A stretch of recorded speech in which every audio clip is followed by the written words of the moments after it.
시청자 여러분 안녕하십니까. 지금부터 전흑현의 안보정론을 시작하겠습니다. 이제 추석 연휴도 이제 절반이 지나갔습니다. 벌써 이제 9월 11일 일요일 새벽 1시가 넘었는데요. 오늘 심야 방송 이 한 편으로 막을 내리겠습니다.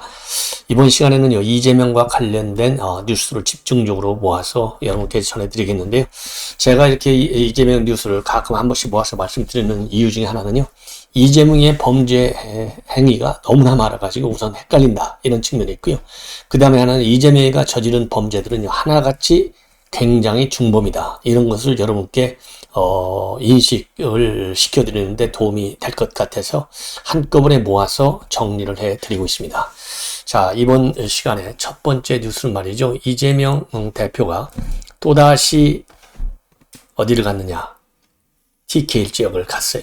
그래서 TK 지역에 가서 어떤 일을 했는지 말씀을 드리고요. 그 다음에는 추석 인사를 보냈는데 상당히 특이하게 추석 인사말을 내왔습니다. 자, 그리고요, 우선 쌍방울 그룹과 관련된 이 검찰의 수사가 예사롭지 않습니다. 그래서 이 쌍방울이라는 회사가 도대체 어떤 회사인지, 그리고 어떤 이재명의 범죄 행각과 관련이 된지를 집중적으로 말씀을 드리겠는데요. 우선 이화영 평화부지사 대북교류사 하는데 쌍방울에서 수억 원을 지원해준 혐의가 있고요. 그 다음에 또 쌍방울에서 말이죠, 변호사비 대납 의혹이 있고요. 그 다음에 또 쌍방울과 관련해서는 이 아태협의 간부가 말이죠, 이 사조직을 구성해서 지금 이재명의 대선운동을 지원한 또 혐의가 있습니다.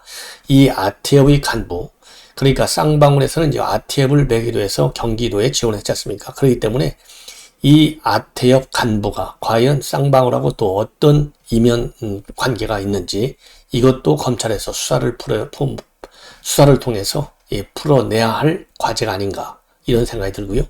그 다음에 김문기 처장을 몰랐다라고 하는 것이 앞으로 이제 3심 법원까지 가야 될 거 아니겠습니까?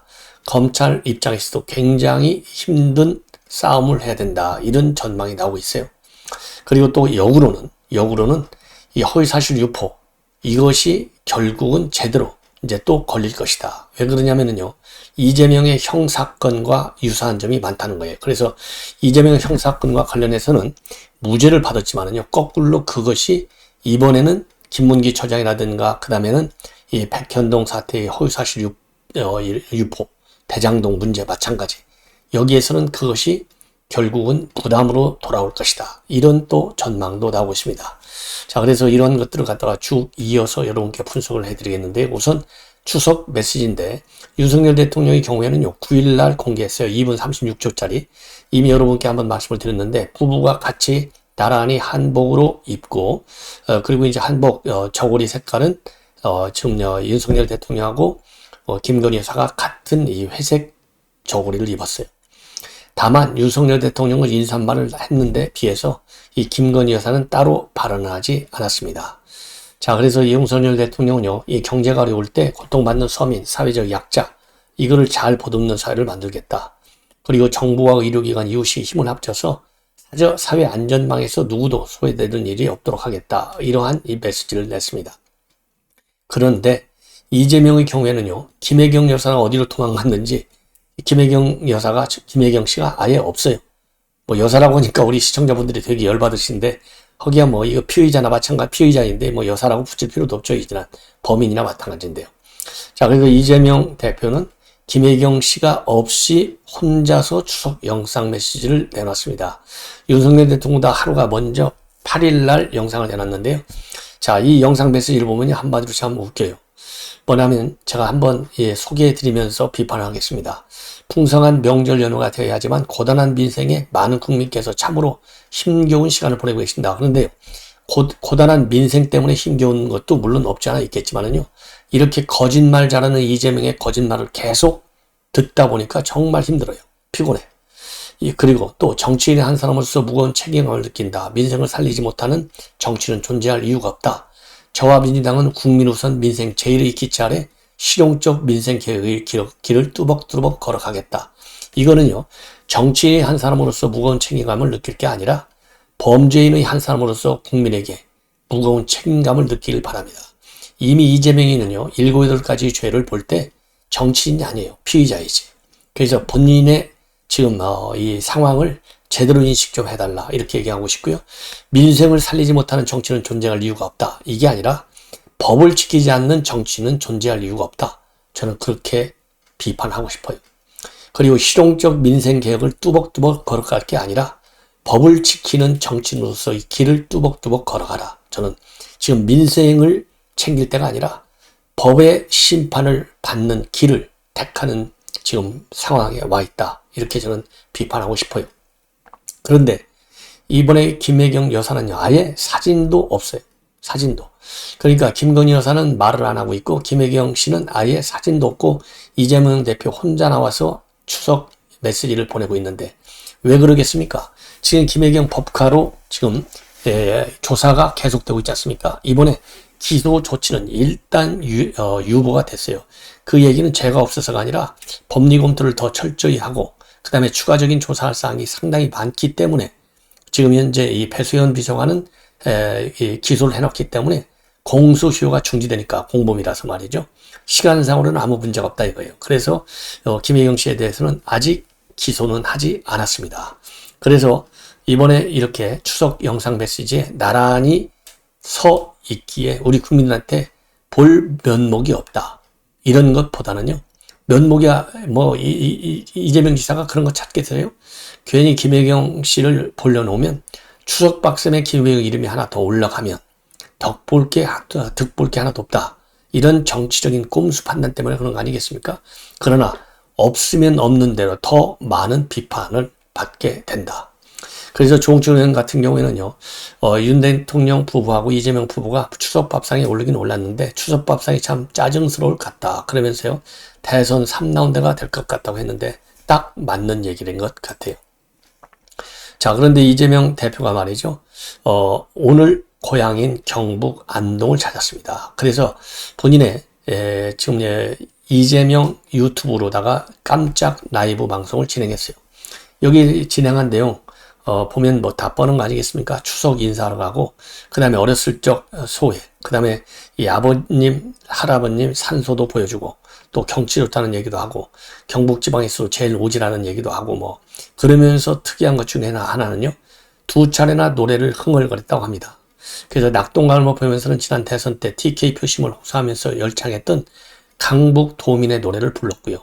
그리고 어린 시절 살았던 집터를 방문한 자리에서는 제 아버지가 농사 짓던 장면이 기억난다. 아버님이 흥얼거리던 노래가 아직도 기억난다 하면서 나훈아의 가지마오 한 구절을 불렀다고 그래요. 그러면서 춥고 배고팠던 것을 굉장히 강조하고 나누고 있는데, 자, 이 얘기는 결국 뭡니까? 내가 흙수저다. 그래 봐도. 그리고 서민과 함께 한다. 민생, 그 다음에는 이제 TK 쪽에서 이 지역주의라고 하나요? 이런 지역 연계성을 강조해가지고요. 나 좀 살려주시오. TK가 좀 나 좀 살려주시오. 예, 날 좀 보소 하는 얘기나 마찬가지예요. 그러나 TK 지역에 있는 사람들이 이재명이 안동, 이거를 얼마만큼 챙길까요? 그래도 지금 TK 지역에서요. 지금 이제 이준석이가 TK 지역을 쭉 있지 않습니까? 이재명에도 가치가 있어요. 이게 같은 배를 타고 가려고 하는 그런 계산이 아니냐. 그래서 오늘 이렇게 고향에 가가지고요. 유튜브로 현장 라이브까지 한 이유는 민생을 챙기는, 그리고 어려운 약자 서민을 챙기는 정치인의 모습을 보여주려고 하는데 우리 국민들이 거기에 속아 넘어갈까? 아니올시다 라고 답을 하고 싶습니다. 자, 이번에는요. 이재명 대표에 대해서 서면 조사를 하겠다. 그런데 서면 조사에 응하지 않으니까 결국은 소환장을 발부한 거 아니겠습니까? 그런데 검찰에서는요. 20쪽에 가까운 서면 질의를 했어요. 근데 거기에 대해서 이재명 대표는 딱 5줄 정도밖에 답장을 안 했다고 합니다. 답변을. 야, 그래도요, 이재명 대표가 명색이 변호사예요. 이런 사람이 과연 대한민국의 대선 후보로 2번이나 뛰었다. 그래서 이번에 0.75% 차이로 그야말로 간신히 졌다라고 하는 것이 믿겨지지를 않습니다. 그래서요, 다음부터는요, 이 대통령 후보 나오는 사람의 신상에 관해서는요, 지금보다는 더 철저하게 법으로 상당한 개인정보를 공개할 수 있도록 이 강제 조항을 만들어 놓을 필요까지 있지 않느냐, 이런 생각이 들어요. 자, 20쪽짜리를 5줄로 답변했다. 시청자 여러분, 이게 일개 시민이라면 가능한 얘기겠습니까? 자, 여기에 대해서 이 법률위원장 민주당의 양분왕 뭐라고 한 줄 아세요? 헌법상 진술 거부권이 포함되어 있다. 검찰이 100장을 보내도 한 줄로 답변할 수도 있다. 거기가 조국 같은 경우는요, 수백 번 답변 거부를 했지 않습니까? 진술 거부. 그거 다 뭐 헌법에 있는 거니까. 이게 민주당 인사들의 공통점이에요. 전형적인 내로남불이죠. 그래서 이번에 이제 이 허위사실 유포가 이제 핵심이지 않습니까? 이번에 이제 공직선거법 위반과 관련해서는 이러다 보니까요, 2018년도 5월에 TV 토론할 때 지난번 경기지사 후보 때죠. 친형 강제 입원 사건과 관련해서 허위사실 공표 혐의로 재판에 넘겨졌어요.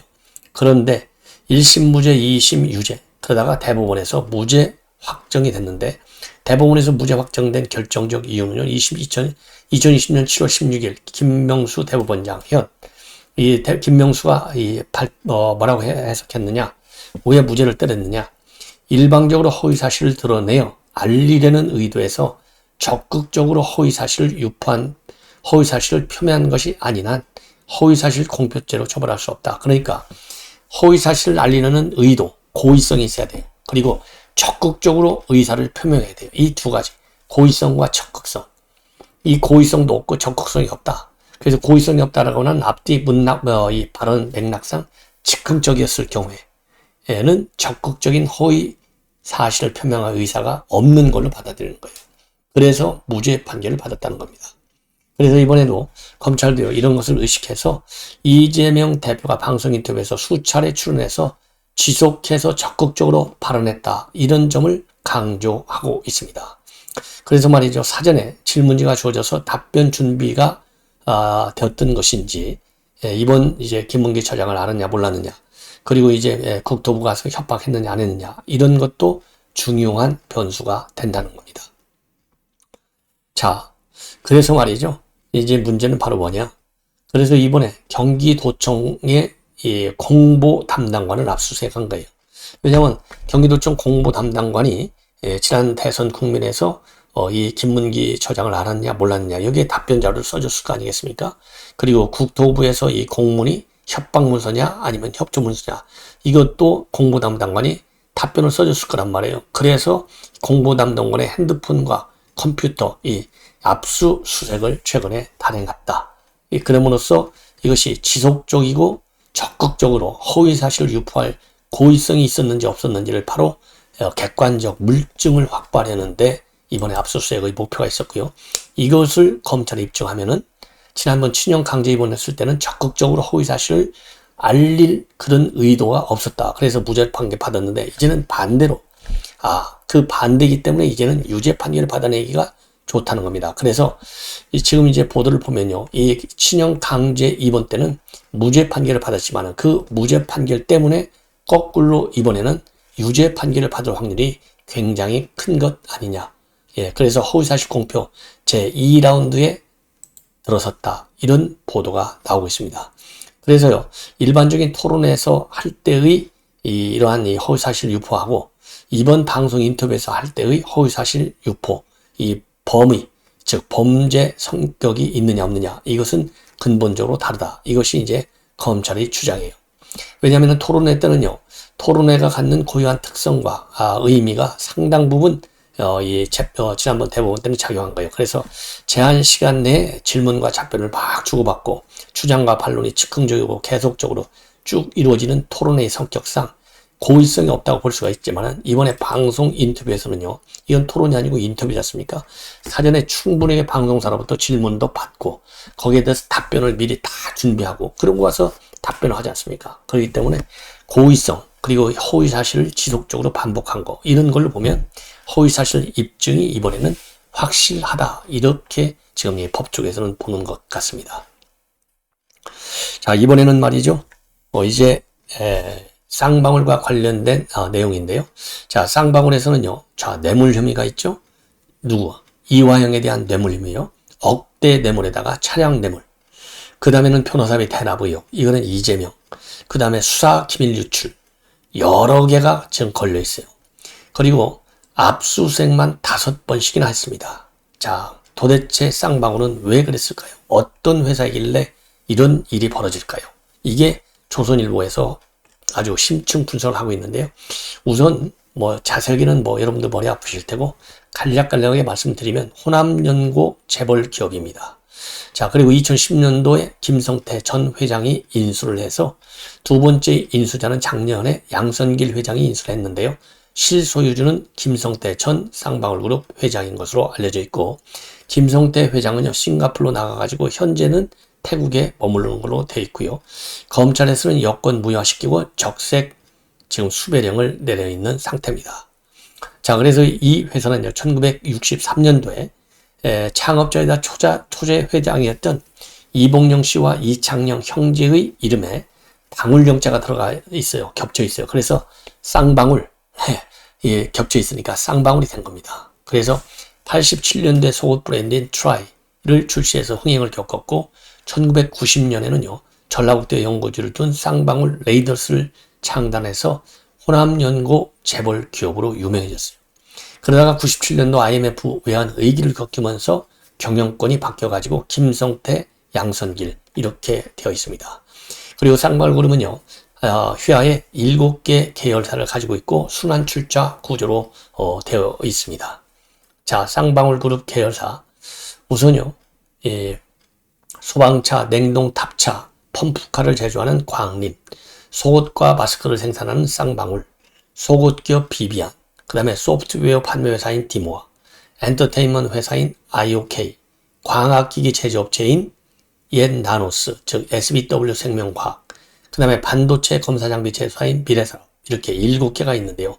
7개 모두 지금 경영 상태가 굉장히 안 좋다고 합니다. 그래서 쌍방울그룹은 작년과 올해 연이어서 이스타항공, 쌍용 자동차 인수제에 참여했는데 둘 다 고배를 마셨어요. 그리고 이 쌍방울그룹은요, 이 경영 사정이 굉장히 나쁜데도 불구하고 그래서 최근에 500억 정도의 적자를 보고 있다는 거 아니에요? 최근 몇 년간. 그럼에도 불구하고 정치권에는 영향력을 나타내려고 많은 노력을 하는 기업. 매우 이례적이죠. 그래서 양선길 회장하고 김세호 쌍방울 대표가요, 지난번 이재명 대표한테 1,000만 원씩을 후원을 했고, 그리고 쌍방울 그룹 계열사인 광림 사회이사 이모 씨도 이재명 대표한테 1,000만 원을 후원했어요. 그리고 또 하나 특이한 점은요, 쌍방울 그룹 계열사에는요, 이 검찰 출신들의 아주 대거 포진하고 있어요. 이걸련 전 대검 공안과장, 그 다음에 오현철 전 남부지검 2차장 검사, 송찬엽 전 동부지검장, 10여 명의 법조인들, 이 사람들이요 이화영 킨텍스 사장, 서가본 전 의원 등 정치권 인사들이 또 사회이사 직책을 많이 갖기도 했습니다. 그래서 이 수원지검에서만요 세 부서가 수사하고 있어요. 우선 공공수사부에서는요 변호사비 대납 의혹을, 형사 1부에서는 수사기밀 유출 사항을, 형사 6부에서는 횡령 배임 혐의를. 자, 이러니까 5번씩이나 지금 압수수색을 했고요. 이화영 이 쌍방울로부터 뇌물을 추수한 거, 이거는 형사 6부에서 지금 이 수사를 진행 중에 있습니다. 자, 이렇게 해서요 쌍방울그룹 상식적으로 뭐라고 그럴까 볼 때 이거는 틀림없이 뒷거래, 즉 대가성이 있는 거래를 했을 가능성이 상당히 크다 이렇게 보는데요. 이재명 대표는 최근에 지난 1일 날 상식적으로 판단해봐라. 나는 쌍방울하고 인연은 내복 하나 사입은 밖에 없다. 내복은 쌍방울 잘 입고 있다. 자, 이게 이재명이가 하는 소리예요. 기가 막히지 않습니까? 그리고 또 하나는요. 지금 이 이화영 법카, 이 회계 장부가 완전히 사라졌다고 합니다. 한마디로 인해서요. 증거인멸이 됐다고 해요. 그래서 검찰에서는 증거인멸 정황을 포착해서 증거인멸 혐의를 추가할 예정으로 있다고 합니다. 이거 다 왜 그러겠어요? 수사기밀이 이미 유출됐잖아요. 그러니까 즉각적으로 회계장부를 전부 다 폐기한 정황을 갖다가 지금 검찰에서는 포착했다고 합니다. 그러니까 강제 수사가 시작되기 전에 이러한 증거인멸을 했다는 거예요. 작년 11월 달에 TV조선에서 맨 처음 의혹을 제기했을 때 쌍방울 측에서 증거인멸 가능성을 사실상 부인한 바 있어요. 그런데 최근에 검찰 수사 결과 증거인멸 정황이 분명하다는 겁니다. 예. 자, 그래서 압수수색 자료에 대한 분석이 끝나는 대로 증거인멸 협의를 추가할 예정으로 있다고 합니다.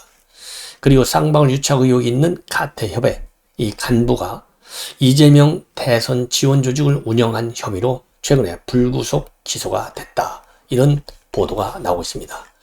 자, 그래서요, 이 보도를 보면요, 그러니까, 이 아태교류협회, 이 쌍방울에서요, 2018년도 11월 달에 대북교류 행사할 때, 쌍방울 그룹에서 한 2, 3억 정도 지원해 준 걸로 되어 있고요. 그리고 19년도에는 아태협이 북한에 한 15억 정도, 예산을 들여가지고 밀가루 묘목을 지원하는 사업을 했는데, 이때 또, 이 쌍방울에서 지원한 의혹이 제기되고 있다는 겁니다. 자, 그러다 보니까요, 이 아태협에 있는 여성분과 위원장을 맡고 있고, 그리고 지난 2월 달에 민주당 지속가능 미래위원회에 대전 공동위원장을 맡고 있었던 전모 씨를요, 최근에 불구속 기소했어요. 혐의는 뭐냐? 이 사람이 아태 충청혁신포럼이라는 조직을 만들어갖고, 대전 충남 지역에서요, 이재명 대표를 위한 선거 운동을 벌인 혐의입니다. 그래서 공직선거법 제80조에 보면 누구든지 선거사무소라든가 선거 연락소, 선거 대책기구 외에는 이 수보자를 돕기 위한 기관, 단체, 조직을 설립하거나 설치할 수 없게 규정이 되어 있다는 겁니다. 이 법을 위반했다는 거예요. 예. 그래서 이제 이 아태협 간부까지도 불구속 기소된 상태에 있고요. 그리고 김문기 처장을 알았느냐 몰랐느냐, 이거와 굉장히 중요한 건데, 이미 호주 뉴질랜드 출장 사진들, 그 다음에 골프 찍은 사진들을 비롯해서 지금 현재 수사팀이 확보한 관련자의 진술, 그리고 김문기 처장의 휴대폰을 비롯한 노트북 압수물 증거를 다 종합해 볼 때 충분하게, 그러니까 성남시장 당선 이전인 변호사 시절서부터 알고 지냈다, 이러한 물증을 확실하게 가지고 있고요. 특히 유동규 본부장도 재판에서 이재명을 직접 이재명에게 보고도 했다, 이렇게까지 증언한 바 있어요. 그래서 이재명은요, 확실하게 김문기 그리고 백현동 사건에 관해서 허위 사실을 지속적으로 반복했다, 이런 혐의. 그래서 친형 강제 입원했을 때의 논리 그대로 역으로 적용하면 이번에는 허위사실 유포 혐의가 무죄가 아니라 확실한 유죄 판결을 받을 수밖에 없다. 이게 이제 저의 결론이기도 하고요. 지금 법조계에서 나오는 언론 보도의 큰 흐름으로 되어 있습니다. 그리고 최근에 말이죠, 지금 민주당과 이재명 측에서는 본인을 기소하니까 이건 야당 탄압이다, 그래서 지금 난리가 났지 않습니까? 여기에 대해서 권성동 원내대표가요, 한마디로 아주 멋있게 받아치고 있어요. 자, 이재명 범죄 의혹이 있으면 수사받는 것이 당연한데, 그러면 경찰이 절도 혐의자를 불러 조사하면 도둑 탄압이냐? 예. 그래서 민주당이 야당 탄압이라면서 무책임하게 비난을 퍼붓고 있다, 이렇게 비판을 하고 있습니다. 예. 그리고요, 최측근이 이화영 평화부지사가 쌍방울 법인카드를 왜 들고 있냐? 기가 막히게도 법인카드 사용 내역은 변호사비 대납 의혹이 일어난 직후인 작년 9월부터 멈췄다고 하는데, 이재명은 이제 뭐라고 변명할 거냐? 이화영 전 지사도 모르는 사람이라고 할 것이냐? 예, 이렇게 해서 맞받아치고 있습니다. 자, 그러면서요, 지금 민주당은 추석을 앞두고 민생을 살피지는 못할지언정 범죄 의혹 아수라 12첩 반상을 국민 앞에 차려놨다, 석고대자라, 이렇게 직격탄을 날리고 있습니다. 시청자 여러분, 이렇게 해서요, 오늘 심야 방송은 모두 마치겠습니다. 편안히 주무십시오.